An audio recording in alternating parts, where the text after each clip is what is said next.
It's only been a few days, but let's go over one of the bigger win-win trades that we have seen from this entire trade deadline period of 2023. We're going over to the Montreal Canadiens, and we're talking about the Dallas Stars, the swapping of the Ovs, the swapping of Russians, the swapping of two guys who kind of needed a change of scenery, and who have since been thriving after getting that so. Okay, maybe not thriving is the best word to use for one of these guys, but they're doing a lot better than they had been prior, so it's a really good thing to see things work out the way that they have. So, let's talk today about the Denis Gurianov and Evgenii Dadonov trade. We already made a video going over everything that went down, but this is the follow-up, the X amount of days later video, the X amount of weeks later video. Because when it comes to Denis Gurianov, newest Montreal Canadiens Russian forward, take a look at this post made by G. Nichols on the Our Hockey subreddit. Gurianov has 3 goals in 8 games as a Canadian. He had 2 goals in 43 games as a Dallas Star this season. The dude looks great on a depleted Habs team. Why did he struggle in Dallas so much this year? There are some other comments that go over the entire situation, but before we expand on that, let's talk about Gurianov first and foremost. 25 years old, 6'3", 205 as a left-handed right-wing player. And with the Canadiens, he's got 4 points in 8 total games played. His point-per-game number is at .5. So, on an 82-game season, Gurianov, playing with bottom-6 caliber talent, is kind of on pace for 41 points. Pretty good. He has never had a season in the NHL where he has achieved 41 points. And this season with the Dallas Stars, the guy had 9 points in 43 games. So, really, the point production has taken a huge step up. We had talked about this in the prior video, but talking about guys who needed a change of scenery, who are being played in the bottom 6 of their hockey teams, the Dallas Stars weren't really giving Gurianov firstly, the opportunity to succeed, and secondly, he was so kind of just, do I want to use the word snake-bitten? Is that the proper word to go out there and describe it? I don't know, let's go over to Samster Hamster 9 on that same Reddit post because they're a Dallas Stars fan and they said this. Not sure, but Dadonov had 8 points in 8 games with us. Win-win trade.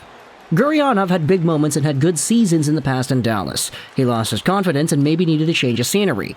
It happens sometimes. Lots of examples of players thriving on a new team. And realistically, I mean, that's kind of all you need, isn't it? Confidence at times. The guy's got himself some wheels, and he's got a shot, and he's not been afraid to use those assets as a member of the Montreal Canadiens the past few games. You could see the one-timer on display, you could see the pace that he plays at when he has the puck on his stick. It's pretty good, and for a lot of Canadiens fans, of course, you're acknowledging that the team is really depleted at the moment. This is like the Laval Rocket mostly, with a Canadian sweater tossed on top, but a guy like Gurianov playing with the guys that he's playing with, who aren't necessarily amazing talents, is still finding ways to succeed with the minutes he has been given, and that is, at the end of the day, what you want out of this situation.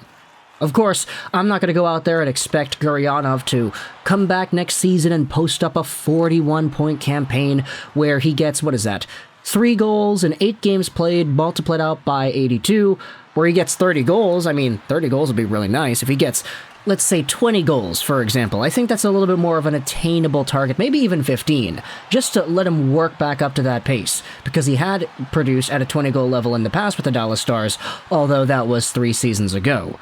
It's also interesting to note in that season, he had only 9 assists, so 20 goals, 9 assists, that's a pretty skewed number for goals, if I do say so myself.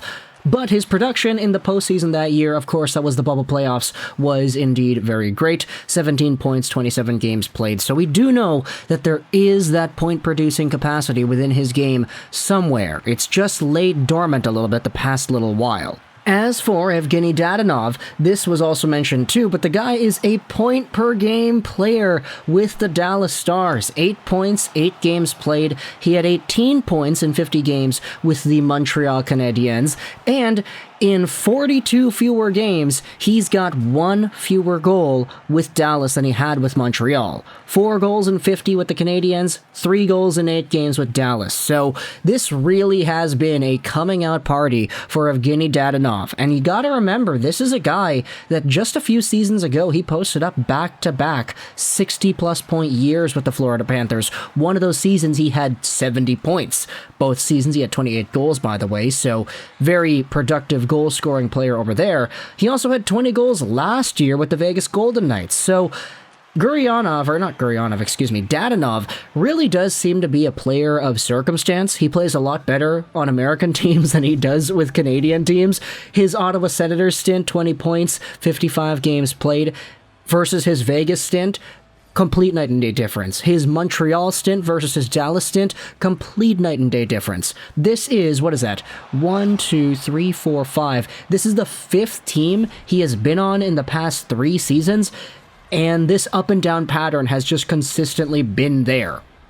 So, for Evgenii Dadonov being as good as he has been for the Dallas Stars, obviously, Stars fans, go eat it up. Like, 100%, I don't think anybody in Montreal is going to go out there and look at this with any sour graping here. Hey, Dadonov kind of sucked when he was a member of the Canadiens. Now he's doing well. Now he's a point-per-game player. Now he's helping out a Dallas Stars team that is probably going to go far in the playoffs. And we got a guy who has improved tremendously upon making his debut in Montreal, too. This is a win-win trade. 100%. In fact, you could even say this is a win-win-win-win trade. It's a win for the Habs, it's a win for the Stars, and it's a win for both Dadonov and Gurianov at the same time. Literally everybody is benefiting from this trade, and you gotta go out there and give your props where the props are due, man. This is another comment that I wanted to show off on the subreddit once again. Gurianov is a fan favorite no matter how frustrating he was. Always had the tools on Dallas, but could never put it together. If he re-signs with the Habs, I might have to get a Gurianov Habs jersey.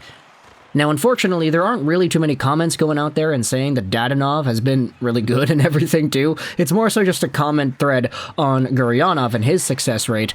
But Dadonov being the guy that he's been for Dallas, definitely a good thing as well. He's found that scoring touch. He's looked a little bit more confident as well. And it's just been going a lot more smoothly for him when it comes to creating offense. He's finding the tape, he's getting those assists, and just from all the numbers, it's so much better in Dallas for Dadonov that it's kind of a question as to what happened in Montreal in the first place that led to him getting only 18 points in 50 games played. Of course, there are confidence issues, deployment issues, it's a team construction issue as well. The Dallas Stars are a much better team, therefore Dadonov playing with guys that know how to just respond and read the play appropriately to what it is that Dadonov ends up doing. It's been very good so far. So, you can let me know your thoughts in the comment section below about this trade and how much of a win-win it's been. Dallas fans, Montreal fans, this is your time to shine. Let me know in the comment section what your opinions are on the new players, as well as what your opinions are on the old players. If you're a Dallas Stars fan, what are your thoughts on Gurianov succeeding in the way that he has been for the Canadiens? And if you're a Habs fan, what are your thoughts on Dadonov doing the same with the Stars? Let me know your thoughts in the comment section below. I hope you enjoyed this video. And bye.